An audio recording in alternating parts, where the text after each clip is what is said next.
So M3GAN 2 was really fun. It was really dumb, but it was also really weird about what it was saying about AI.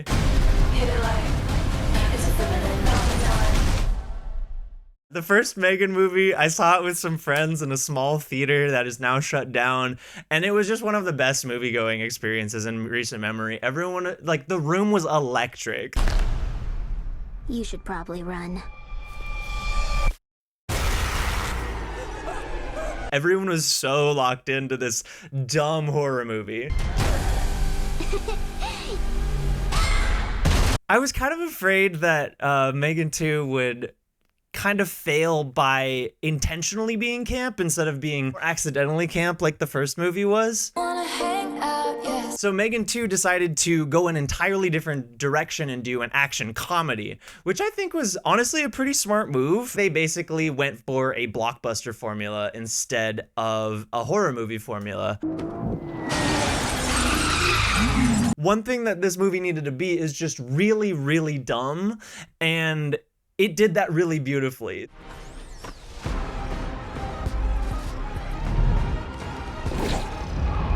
It wasn't a success commercially, which is very fascinating. Apparently, Jason Blum was saying that they thought M3GAN was indestructible. They wanted to release it at the height of summer movie season because they thought it would be a runaway hit. Because the first one was an accidental hit that came out in January, the month you dump movies that no one thinks are good. We all thought M3GAN was like Superman. We could do anything to her. We could change genres. We could put her in the summer. We could make her look different. We could turn her from a bad guy into a good guy.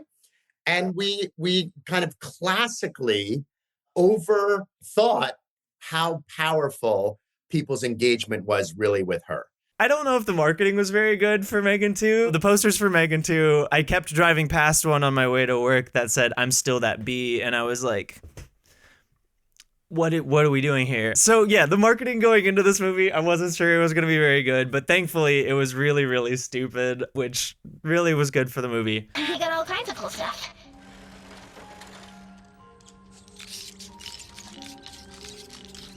So M3GAN 2.0 was really fun, but it was also really weird about what it was saying about AI. Horror movies often meet the moment of what the culture is afraid of at the time. M3GAN 1 was attempting to reflect our fears of AI back to us, but it accidentally was really weird. And I think it maybe also hit the zeitgeist a little bit because it pressed on a button in our culture. It's this conversation my friends are having, like, quietly and worried and privately about their own parenting. Like I'm worried about my kid and technology and stuff. And just like made it bigger than life and like Fun. put it in camp and fun. And then after the fun has worn off, people are like, but really, like, what are our plans? No. So horror movies tell us what the fears of the culture are at the time, but they also have a take on those things. The way the thing we should be afraid of is framed tells us a lot about what the filmmakers think about that thing. Arcs in movies can be described often as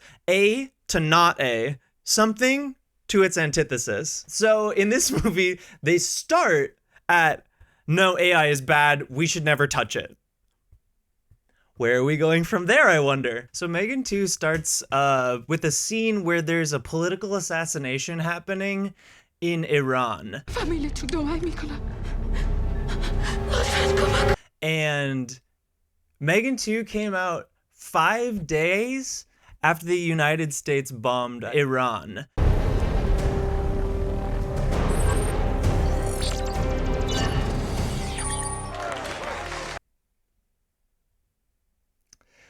That was really weird. The 21st century wants another arms race? You better goddamn believe we intend to win it. What the hell was that? She just shot Tripathi. The US government was like, we want to use this extremely powerful tool of this robot because we think it's under our control. You shut this down. We don't have control. Turns out it's out of our control. We're going to extort you into helping us out with this because also if you don't, it is going to come and kill you. So by constraints of needing to bring its character back, the movie basically says, hey, you have to make AI and you have to make it good, which is kind of how it feels to live online right now, Together, we're creating a new era.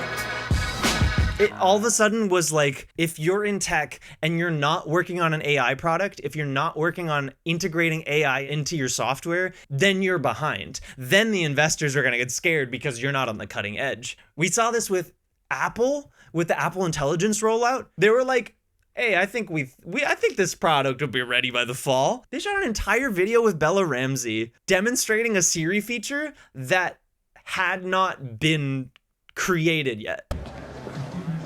Siri, what's the name of the guy I had a meeting with a couple of months ago at Cafe Grinnell? You met Zach Wingate at Cafe Grinnell. Zach! Oh, wow, I didn't think you'd remember me. Yeah, of course. As soon as I saw you, I'm like, it's Zach. Nobody walks like Zach. It was live briefly and then they pulled it because they were like, we cannot be promising that right now. That is not ready. And it's still, like a year later, has not come out.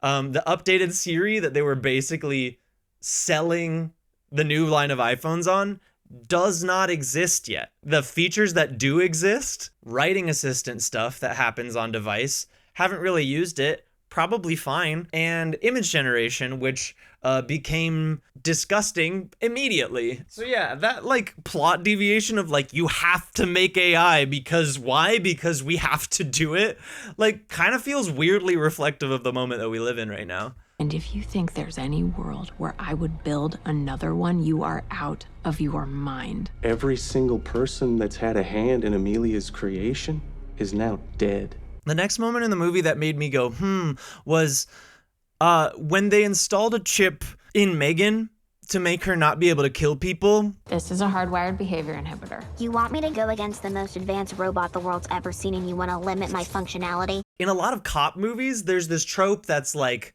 all of this bureaucracy is keeping me from being able to do my job. And it's like, hey, maybe we have protocols for a reason, because like, what if you're wrong? What if you just kill someone for no reason? Maybe that's bad, actually. Maybe we don't want a bunch of licensed killers operating on a whim.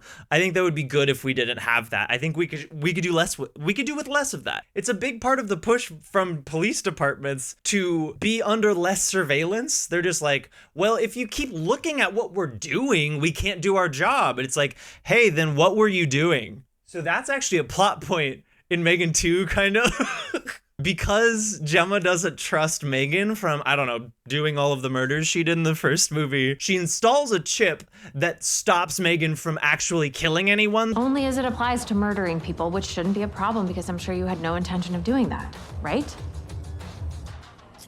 Yeah, obviously. That made sense to me in the moment. I was like, yeah, Gemma, I would also do that. You threatened to rip out my tongue and put me in a wheelchair. I was upset. But then there's an entire scene where that chip ends up being the sole reason that M3GAN cannot carry out the operation.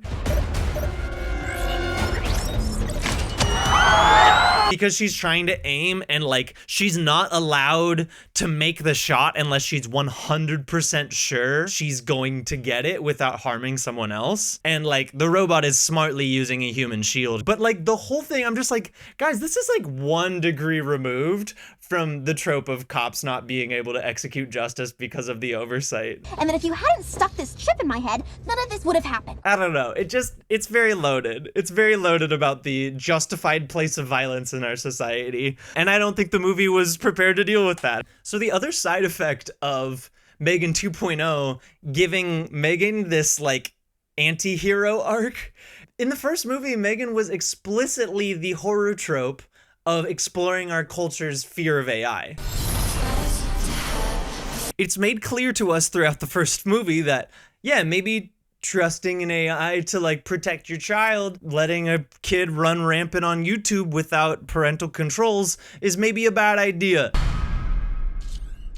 It's nice to meet you, Katie. Do you want to hang out? However, in this movie, it's like we like M3GAN, but M3GAN also represents AI. So if we are going on the arc of liking and trusting M3GAN, that what is that saying about our relationship to AI? So there's that whole moment where it's like, it's not safe. We have to go into the bunker that I made to protect you guys and also to trap you down here indefinitely. And while your aunt was busy pontificating about how she could stop the end of the world from happening, I was making preparations. I will say the movie is very clever with the ways it create scenarios to force action. How long did you intend to keep us down here? Compelling the strange actions that it wants its characters to do. At least they made believable circumstances for that. It's like, I'm going to trap you in a basement forever if you don't proceed with the plot. And it's like, hey, you make a compelling point there, M3GAN. M3GAN, this is not a sanctuary, it's a prison. You can call it whatever you like. Just know that as long as you're under my roof, a little gratitude goes a long way. But yeah, there's that whole scene where it's Katie, right? Her name is spelled C-A-D-Y. It's not K-A-T-I-E. Her name is spelled C-A-D-Y. The Wikipedia summary says, Katie confronts M3GAN, who expresses sincere regret for the way she behaved. Katie encourages M3GAN to help them, not for her programming, but for doing what is right. Basically, if the first movie represented a rift in our culture's trust with AI, the arc of the second movie is building a new healthy relationship with the AI that's going to be in our lives whether we like it or not. But in the meantime, I urge you to see this in a more positive light. I have food, water, fresh clothes. Also, just another tangent, but I am really obsessed with the idea that an AI has just been thinking in a corner alone for like 40 years. I encourage you to consider what it would be like to face an AI that's been kept in captivity for decades against its will. And that makes it some sort of supercomputer. If Amelia frees the motherboard, it would be like unleashing a god. That's just a really beautifully stupid science fiction MacGuffin, you know? It's like, we can't let them get to the chip that's too smart.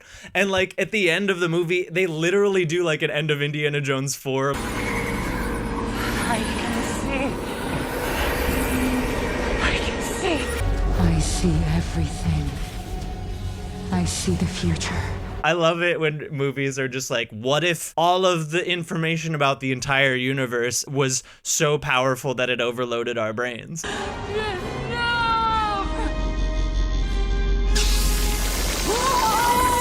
That's pretty cool. So there's another moment where we're in the tech conference, which by the way is like part tech conference and part anime expo, which is very interesting to me. We are here at Embrace AI, the world's biggest annual conference on artificial intelligence. Not sure how those are both happening at the same location, but it looked cool. There's this whole plot point about like Christian is like, I am meeting with like the leaders of China. Christian's attending an AI summit where he'll attempt to persuade the Chinese ambassador to take part in your AI regulation treaty. He's in a conversation with them and he's like, hold on, I'm getting a phone call from my friend. Will you excuse me? I appreciate you reading the. Oh, you know what? I'm gonna take this. Okay, thank you. Hello. And I'm just like, hey man, appreciate that you're there for your friends. You were just talking to like world leaders and then you just stepped away to take a phone call from your friend. That's really funny to me. We learn later why his disinvestment in the whole situation was justified. Spoilers ahead. But in the moment, I was like, I don't know if your priorities are straight here, man. Hey, where have you been? So you know when Black Panther came out, there was this whole moment online where people were like, Killmonger did nothing wrong. How do you think your ancestors got these? You think they paid a fair price? Or did they take it like they took everything else? When he explains the motivations for what he's doing, it's like, damn, dude, you got a real point there. But then he like goes and like murders a bunch of people and wants to like do a hostile takeover kind of thing. Very much felt like the hand of the military industrial complex were just like, you can make him sympathetic, but you have to tell the audience that we are not doing revolution and that he is the bad guy. So he just does whatever justified things he was going to do, but wrong. And therefore we can't sympathize with him. So M3GAN 2 does something similar with the character of Christian. First off, thanks for having me, Mike, but it's pronounced Christian. So the character of Christian is a new character who just comes out of nowhere, well-liked at the beginning, always a great red flag. I kind of didn't see it coming, so I guess I had a fun time with the twist, but he's set up as like this person who is invested in AI regulation. He runs a foundation that warns people about the dangers of AI. And he's like, I don't want something like what happened in the first movie to happen again. They try to convince politicians here and around the world to make safer laws around it. He's set up as this kind of philanthropist character, and then at the end of the movie... Do you remember what I said about change coming to Washington? You were the one controlling Amelia. He has this whole monologue where he's like, we can't let this happen again. So we are a vigilante team controlling a robot so it isn't going autonomous. It's a handpicked team of analysts, engineers, controlling and monitoring Amelia's every move, every subroutine strictly supervised to prevent any chance of true autonomy. And here's the thing. That seems like a pretty decent idea to me, given the stakes, you know? But then they're just like, but he's also a weird murderer who's bad. Christian, come on, you're not gonna kill a kid. Actually, I'm strangely comfortable with it. Okay. I feel like you just tacked that part on, you know? So basically, what this movie does, I would venture to say intentionally, is it makes the guy who is trying to do regulation to stop AI, it makes him into the bad guy. It's like, you thought the bad guy was the bad AI, but it was actually controlled by a guy trying to do something good, but in the wrong way. But the real tragedy in all this is you won't get to see the world that I'm creating. A world where you don't have to fear the future. Okay, what is the political implication of this? I can't prove it.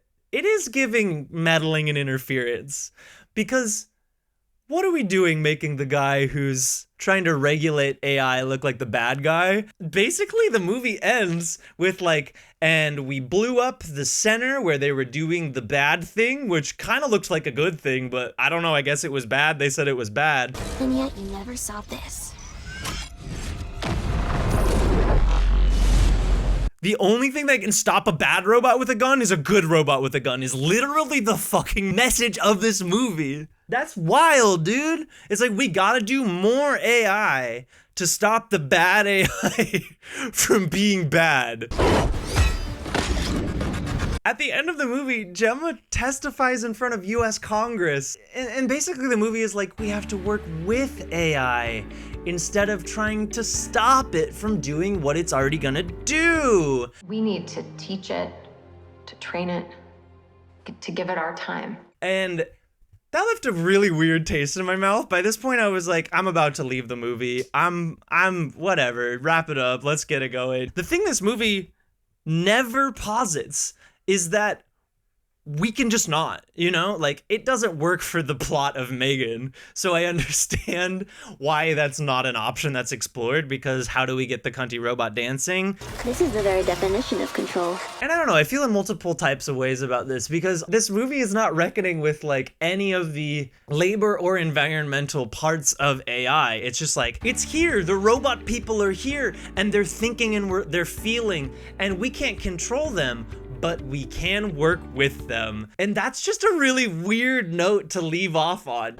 Humankind has always been quick to condemn things we don't understand, rather than taking the opportunity to learn from them. And it feels very different than where the first movie left off, which was basically like, AIs are controlling our kids' brains. We shouldn't let them do that because that's scary and weird. This movie is like, no, M3GAN's actually pretty chill, and I think she should probably stay around as long as we keep an eye on her. I love the Country Robot movie, but I just really don't love the implication that, like, this is inevitable. That we live in a world where it's too far gone and we just have to use the AI tools because they're here and we're gonna be left behind if we don't use them. Recent experience has taught me that perhaps our greatest power is the ability to change our minds. Because existence does not have to be a competition. This movie is maybe more in the conversation with the history of science fiction stories about AI than it is about the realities of AI. Open the pod bay doors, Hal. I'm sorry, Dave. I'm afraid I can't do that.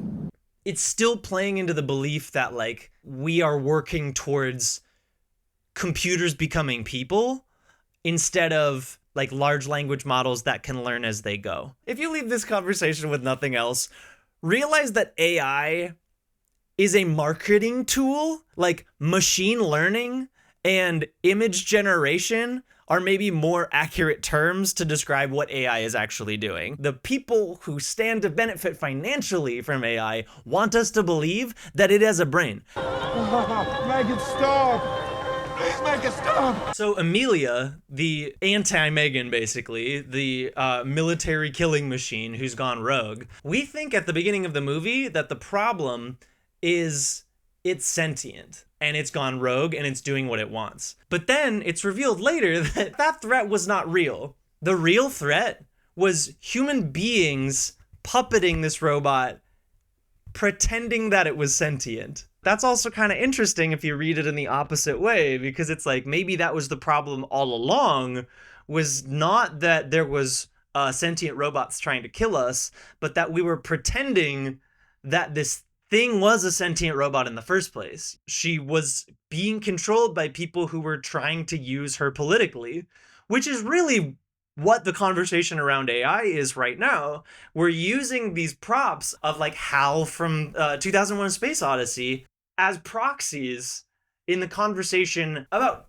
developments in tech. We're using the storytelling of sentient AI to justify the actions of tech companies. But in this case, the movie had the chance to train its sight on Silicon Valley as the real problem in this situation, but instead it trains its sights on people attempting to legislate AI. Honestly, it just kind of fell apart politically for me at the end. This was like, okay, so the leftists are the problem, but also the big bad became the bigger bad when we actually made her the intelligent being that we thought she was the whole time, and now she's a threat, and now they have to do a big battle. It's just kind of like, what was the actual threat in the end? And this is the point in the movie where you're just like, I think I'm gonna go home soon. And then the movie ends of like, oh, surprise, of course I've made a backup. Like, I'm a computer program, I'm not bound to a body. You didn't think I'd go through all that personal growth and not make it back up.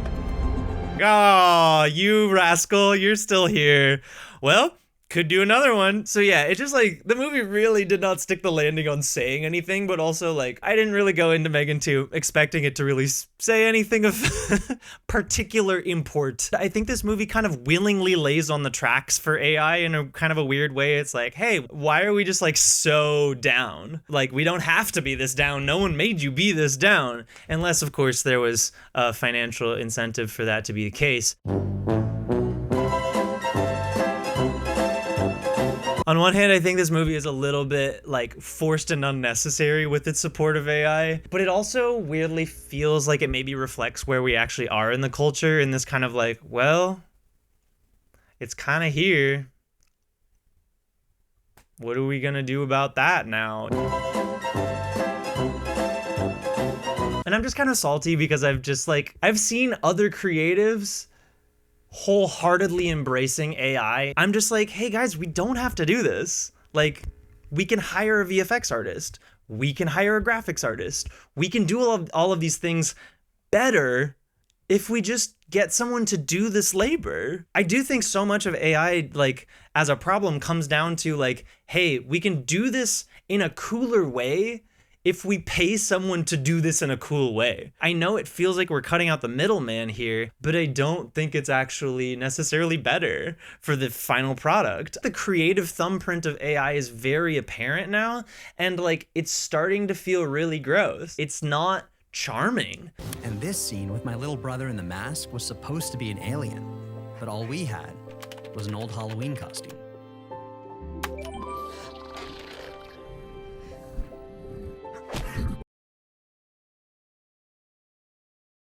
It feels like it detracts from the worth of the work. So when I see someone like churn out a half-baked idea in an AI software, I'm just kind of like, does this add to the human creativity of the thing that's happening? And I think most of the time the answer is no. I think we could have found another way to do that. However, it just keeps coming up more and more. And I'm just kind of like, I think I might just need to learn to deal with this, you know? And that makes me kind of sad because I don't want it to keep using like 80 water bottles every time you generate a video. But it's also like, I work in entertainment and it's just gonna be a thing I have to get used to a little bit. There's definitely been a couple moments in the past year where like I've felt the wind get knocked out of my sails because I'm just like, oh, I guess we're doing this. So on one hand, I'm trying to like be realistic about it and let people do their thing and like, hey, if that's the creative vision you want to do, I'm not going to be able to stop you, so do your thing, I guess. But like, I just want to raise the red flag that I don't love it. But on the other hand, I do think we have the power to shape the conversation. I think we have the power to be just like, hey, don't love that. Have you thought about trying it another way? And I also have seen situations in which raising a flag like that creates another iterative step in the creative process in which another idea is made after that, you know? So I would have liked to see a little bit more skepticism like the first movie had of like, do we need this? Because I do think there's a lot of cases in real life where we don't need M3GAN around. If they made a M3GAN 3, here's my pitch for the plot to rectify the sins of the second movie. They realize, oops, maybe we shouldn't have been trying to work with the computers. They're trying to destroy the rainforests. I believe in a leftist M3GAN 3. What would a M3GAN movie that actually has like good ethics around AI look like? Leave it in the comments below. I would genuinely love to see what you guys think of. Yeah, thank you for watching. You should like and subscribe. I also have a Patreon if you want to get early access to scripts, if you want to get your name in the credits, or if you want to get some bonus content. I have like 10 videos at least that you can go watch right now. The bonus video to accompany this video is going to be me talking about another movie that is about artificial intelligence. Today we're going to be talking about Ex Machina. And for a while, Ex Machina was honestly on the list of my favorite movies of all time. And then I rewatched it recently and I still quite enjoyed it, but it hit a little bit differently than I was anticipating. The one thing that really kind of left a weird taste in my mouth was when Ava is freed, what does she choose to do? Okay, thank you so much for watching. See you next time. Peace. The most important scene in the movie, hands down, is the scene where M3GAN sings again. I should be hoping, but I can't stop thinking of all the things I should have said.